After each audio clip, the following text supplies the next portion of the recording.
Hey, vinyl community people and all my music loving friends, it's Mike MGK Boston back with yet another video.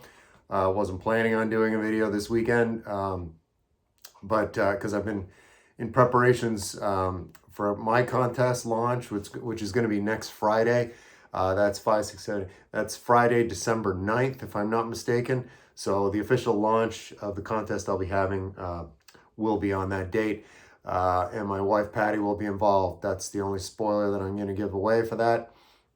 But yeah, I'm going to be having my first contest. As I've always said, I'll never have a contest, but I'm going to do it because it was just kind of fun with my wife Patty. In a couple of videos ago, I did the random selections video, and she was well received by you vinyl community people. So anyway, today's video is for a guy named Sam St. John. He's gunning for 500 subscribers, I believe. He's been in the vinyl community for 2 years. I'm coming up on that myself. Not that I'm really keeping track. I think next spring. I've been at this for a couple of years now too. But Sam, I didn't even know his channel. I just saw a few people that I do subscribe to. It was just blowing up earlier today. Watched a couple of them, and then I checked out 2 of Sam's videos from earlier this year, including the one he just did to launch his contest a few days ago. So I'm jealous. The kid's got great hair. A few people have mentioned that. I do not. Pointing out the obvious. I wear a hat 90% of the time, unless I'm at my at work in the office. It's not that casual where I work. So, but I keep the hat on most of the time. Keeps my head warm. Anyway, Sam's contest is very simple. It's 5 or 6 questions. I'll dive right into it right now. Number 1 is make a video. I'm doing that right now, Sam. Number 2 is, I've got this list here, comment on this video and let me know why you're making a video. Well, I think I've already done that. I wanted to enter your contest, and I wanted to hype my own contest, which is coming up, and I'll expect an entry from you, Sam, when I do drop that this coming Friday. Anyway, number 3, show your favorite box set. All right, well, I've got several. This is one that I acquired in a collection I picked up from a work colleague, probably, well, this is going on about 2 years ago, speaking of 2-year increments. And this is highlights from the Newport Jazz Festival. The Newport, Rhode Island Jazz Festival, as it was, I think around 1970, 71. I don't know if it was issues with the benefactors in Rhode Island at the main site in Newport, which is actually only about a 1-hour drive south of here, or from where I live in the Metro West section of Boston.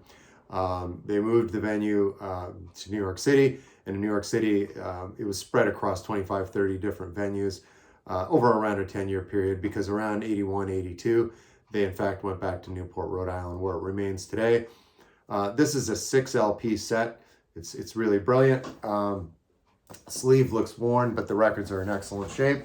So it's, again, like I said, it's a 6 LP set, and it's in great shape. Comes with this great book. Of course, you can see here, it's Newport in New York, 72, release date on that. And it's just, lots of nice notes on the inside. Just credits. Yeah, it describes each record has a theme.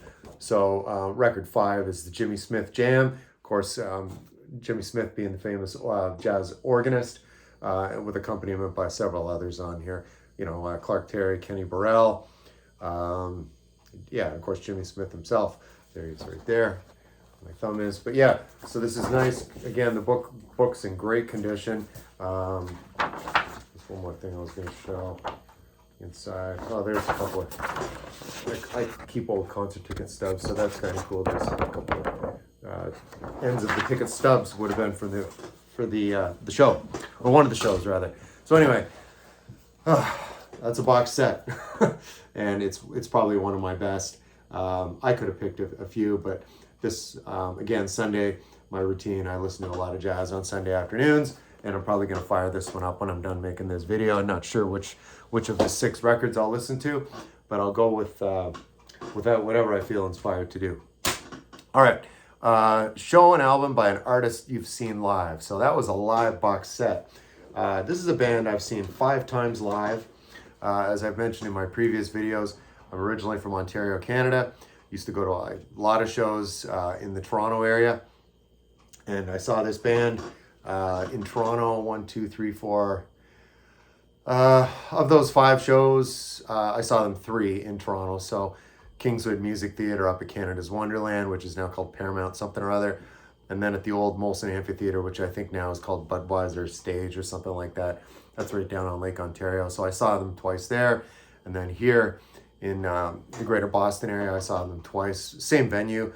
Here's a ticket stub from it. Let me put it the right way so you can see it. Of course, it's the Allman Brothers Band. I believe the show was 2006, and it was at the Tweeter Center.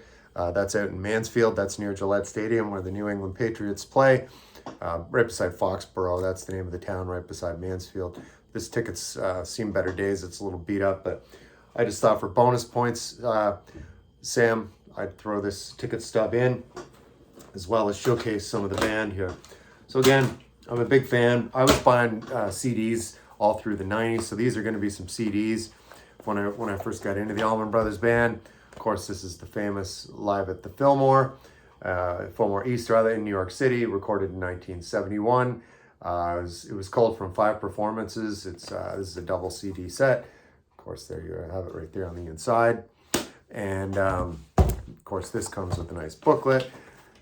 On the inside, you can see there's the late great Duane Allman right there.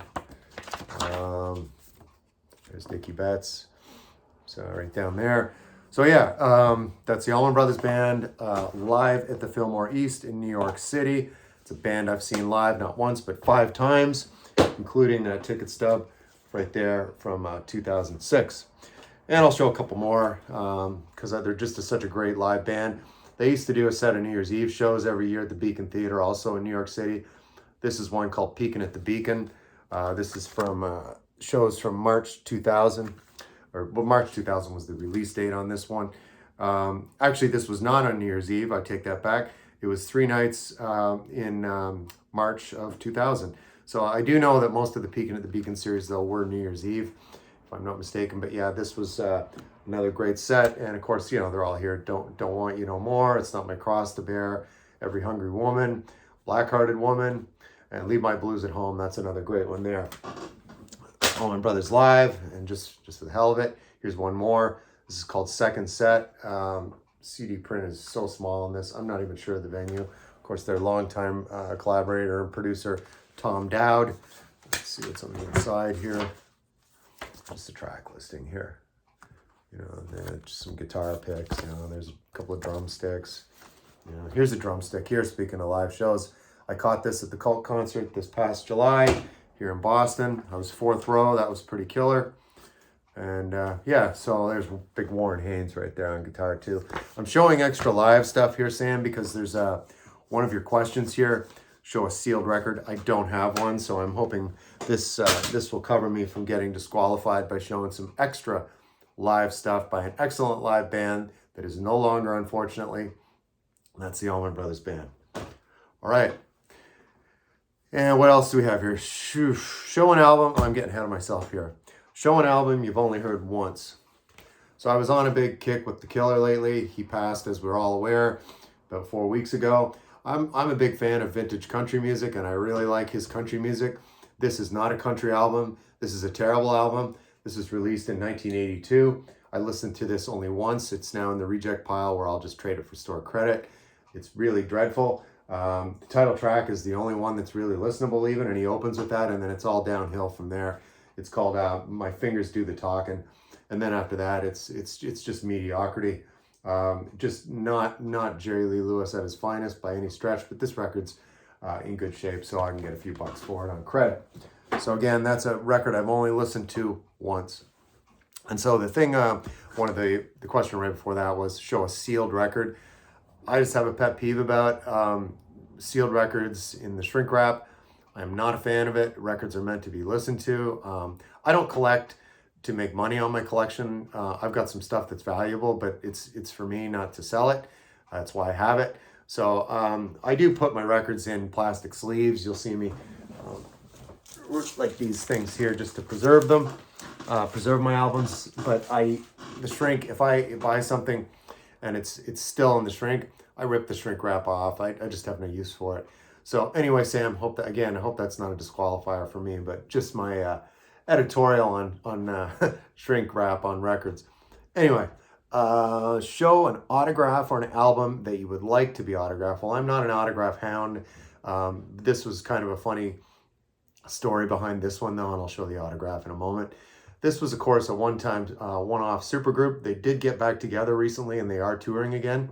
The remnants after Stevie Ray Vaughan died, his two sidemen, Chris Layton, the drummer, are right down here in the front, and then Tommy Shannon was the bass player. They formed this supergroup with Charlie Sexton right there, and Doyle Bramall II. Of course, Doyle Bramall's father was a big friend of a guitarist with Jimmy Vaughan. The name of their first band escapes me. It wasn't the Fabulous Thunderbirds, but Doyle Bramall II is of course, the son of Doyle Bramall I. And they trade off vocals between Doyle. Charlie is the primary vocalist, and he kind of had come off like he was a bit of the label, the first Charlie Sexton album, they tried to make him out to be like a teeny bopper guy, but he's an awesome blues guy, and it really shows on this record here.